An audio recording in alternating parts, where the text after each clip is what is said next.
ఇప్పటికే 2 నిమిషాలు దాటిపోయింది. బా ఎక్కడుంది? ఇక్కడే దొరికింది.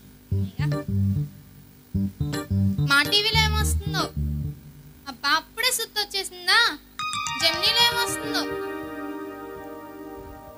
అయ్యో, తెలుగు సీరియల్స్ అన్నిటికీ సుత్తే వస్తుంది. హిందీ సీరియల్స్కి వెళ్దాం. అయ్యో, అనవసరంగా మా ఫ్రెండ్స్ని రమ్మన్నాను ఇంటికి. ఏదో జోవియల్గా చెప్తే వాళ్ళేమో నిజంగానే వచ్చేస్తున్నారు. వాళ్ళు వచ్చే లోపల ముందుగా కొన్ని సీరియల్స్ అన్ని క్లియర్గా చూసేసి మిగతా మా ఫ్రెండ్స్ని అడుగుదాంలే.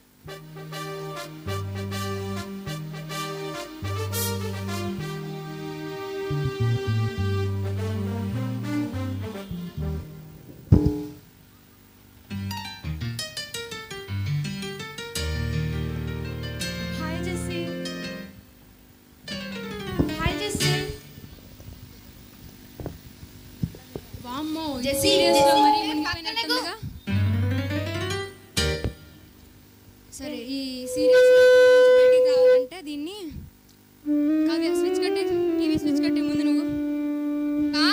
మంచి సీన్ లో మిస్ అయిపోయి ఎవరు కట్టేశారు? హాయ్ జెస్సీ, ఎప్పుడు వచ్చాను? నువ్వు టీవీ చూస్తున్నా కదా, అప్పుడు వచ్చా.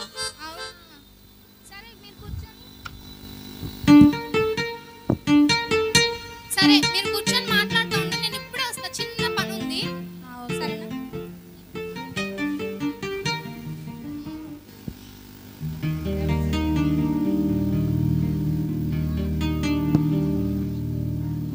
ఏంటి హాలి మా బ్యాట్ పట్టుకుని వచ్చావు?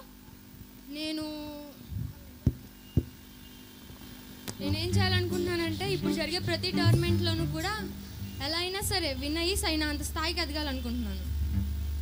కోచింగ్ తీసుకుంటున్నావా? నాకంటూ కోచ్ అంటూ ఎవరూ లేరు. నాకంటూ కావాల్సిందంటే ఏంటంటే జస్ట్ మ్యాచ్ జరిగే ముందు కొంచెం డ్రగ్స్ తీసుకుంటే చాలు.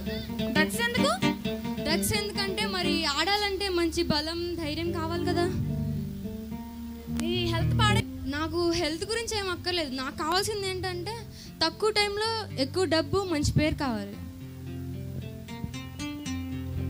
శ్యామ్లా, అమెరికా గురించి తెలుసా నీకు? అయినా నీకేం తెలుసులే. నీకు తా అంటే తూ తెలీదు. నీకు అమెరికా గురించి ఏం తెలుసు? సరిగ్గా భారతదేశం గురించే తెలియదు నీకు. అమెరికా గురించి ఏం తెలుసు? అయినా నాలాంటి బ్రిలియన్స్కి ఇలాంటి డౌట్స్ అన్నీ కామన్గా వస్తూ ఉంటాయి. అసలు నా గురించి నీకేం తెలుసు? నాకు చదువు అంటే చాలా ఇష్టం. నేను ఇప్పుడు ఐఏఎస్ చేసి భారతదేశంలో మంచి పేరు తెచ్చుకోవాలనుకుంటున్నాను. నేను ఎంత టాపర్నో నీకేం తెలుసు?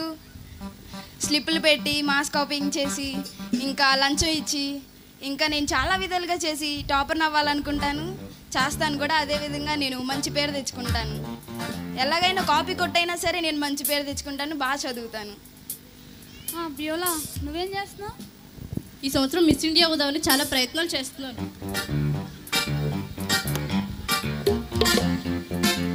అందరినీ పెంచుకోవడానికి మేకప్, ఫేషియల్స్ చేయించుకుంటున్నాను. ఏదో జెసికా అడిగిందని ఇంత దూరం వచ్చాను. ఇక్కడ చూస్తే ఏసీ కూడా లేదు. శ్యామ్లా, ఏంటి మీరు రాత్రి కూడా ఇక్కడే ఉంటారా ఏంటి? లేదు జెసికా, నీకోసమే చూస్తున్నాం, వెళ్ళిపోతాం. అవును, సరే కానీ మీరు సీరియల్స్ చూస్తారా? ప్రాక్టీస్ చేయడానికి టైం ఉండదు, ఇక సీరియల్స్ కూడానా? నువ్వు బ్యూలా? ఫేషియల్కి టైం సరిపోవట్లేదు. బర్త్డే పార్టీస్ ఉన్నాయి కదా, ఎలా కుదురుతుంది? నువ్వు కావ్య? నాకు చదువుకోవడానికే టైం సరిపోవట్లేదు, ఇంకా సీరియల్సా? నువ్వు శ్యామ్లా? నాకు అలాంటి అలవాట్లు లేవు చిన్నప్పటి నుంచి. అవునా? నేనైతే 24 గంటలు సీరియల్సే చూస్తాను. నాకు ఎంత ఇష్టమో తెలుసా సీరియల్స్ అంటే. ఒక్కరోజు మిస్ అయినా మనశ్శాంతికి నిద్ర పట్టదు నాకు. అయితే సమయం ఇస్తే నేను మీతో కొంచెం మాట్లాడాలనుకుంటున్నాను. అలాగే మాట్లాడు. ఏమన్నావు కావ్య? లంచం ఇచ్చైనా సరే, స్లిప్పులు పెట్టైనా సరే టాపర్గా వస్తావా? చేయడం తప్పు కదా. నాకు అలా అనిపించలేదు. నీలాంటి వాళ్ళ వారు కదా దేశం ఎంత దిగజారిపోతుంది. అలా చేస్తే నీకు నష్టం, అలాగే దేశానికి నష్టం. పరిశుద్ధ గ్రంథంలో ఏముందంటే ప్రసంగి 1:18 అధిక విద్య సంపాదించుకున్న వారికి అధిక శోకం కలుగునని ఉంది. లోక జ్ఞానం జీవితాన్ని నేర్పిస్తుంది, కానీ దైవ జ్ఞానం నీకు పరిపక్వత ఇస్తుంది. నువ్వు దేవుని నమ్ముకో, ఇప్పటికైనా నీ హృదయాన్ని దేవునికి అర్పించు. అలాగే శ్యామ్లా, ఇక నుంచి అయినా సరే నేను చదువు మీద పెట్టిన శ్రద్ధ దేవుని మీద పెడతాను. అలాగే దేవునికి కూడా ఇంపార్టెన్స్ ఇస్తాను. ఏంటి హలీమా, నువ్వు నాకు చిన్నప్పటి నుంచి తెలుసు. ఆటల్లో బాగా ఉండేదానివి, బాగా ఫస్ట్ వచ్చేదానివి. కానీ ఇప్పుడు డ్రగ్స్ వాడి నువ్వు అలా గెలవాల్సిన పరిస్థితి ఏంటి? నాకు అసలు నమ్మాలనిపించట్లేదు. నువ్వు నీతి కలిగి జీవించు. నీకు గెలవాలని తపనుంది, మంచిదే. కానీ ఆ గెలుపు ఏ విధంగా ఉంది నీకు ఒకసారి ఆలోచించుకో. నీతిగా న్యాయంగా ఉండాలి, సరైన మార్గంలో నడవాలి, యేసుని నమ్ముకో. అప్పుడే నువ్వు నీతిగా న్యాయంగా జీవిస్తావు. నాకు ఇప్పుడు దాకా ఇలా ఎవరు చెప్పలేదు. నా ఫ్రెండ్స్ అందరూ కూడా నన్ను డ్రగ్స్ తీసుకోమని చెప్పి ఎంకరేజ్ చేసిన వాళ్ళే. సరే, ఇప్పటి నుంచి సాధ్యమైనంత వరకు కూడా నీతిగా ఆడి గెలుపుని అంగీకరిస్తాను. ఏమన్నావు ఇలా? అందం. అందానికే ప్రిఫరెన్స్ ఇస్తానంటావు. అందరిలో ప్రత్యేకంగా కనిపించాలి కదా. అందం శరీరానికి సంబంధించింది కాదు, ఆత్మకు సంబంధించింది, నీ బ్రతుకుకు సంబంధించింది. నువ్వు అందంగా ఉంటే సరిపోదు, నీ బ్రతుకు అందంగా ఉండాలి. పరిశుద్ధ గ్రంథం సామెతల్లో 31:30 ఏముందంటే, అందం మోసకరం, సౌందర్యం వ్యర్థం అని ఉంది. అలాగే యెహోవా యందు భయభక్తులు కలిగి జీవించు. నీ హృదయంలో అందానికి కాకుండా దేవునికి విలువ ఇవ్వు. ఏంటి జెసికా, సీరియల్స్ బాగా చూస్తావా? బాగా చూస్తాను, అంటే చాలా ప్రాణం తెలుసా. ఎంత సమయం చూస్తావు నువ్వు సీరియల్స్, సినిమాలు? Maximum 5 to 6 hours. నువ్వు ఎంత సమయాన్ని వృధా చేస్తున్నావు తెలుస్తుందా? ఏమైంది, ఎంటర్టైన్మెంట్ కోసం చూస్తా. ఇంట్లో ఏమైనా పనులు చేస్తావా? అవన్నీ మా అమ్మే చూసుకుంటుంది. నువ్వు ఇలా చేయడం వల్ల మీ అమ్మగారు ఎంత బాధపడుతుందని నీకు తెలుసా? ఎంత సమయాన్ని వృధా చేస్తున్నావు తెలుసా?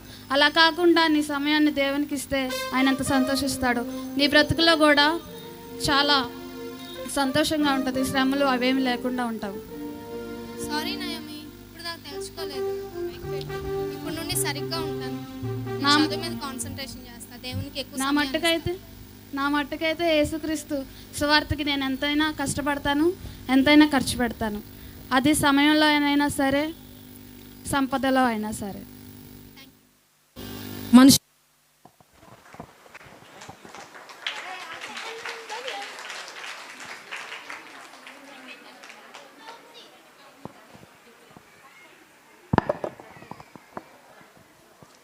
మనుషులు అనేవాళ్ళు ఎక్కువ అందానికి ప్రాధాన్యత ఇస్తున్నారు, కానీ మన జీవితంలో మనము దేవునికి ఎక్కువ ప్రాధాన్యత ఇవ్వాలి.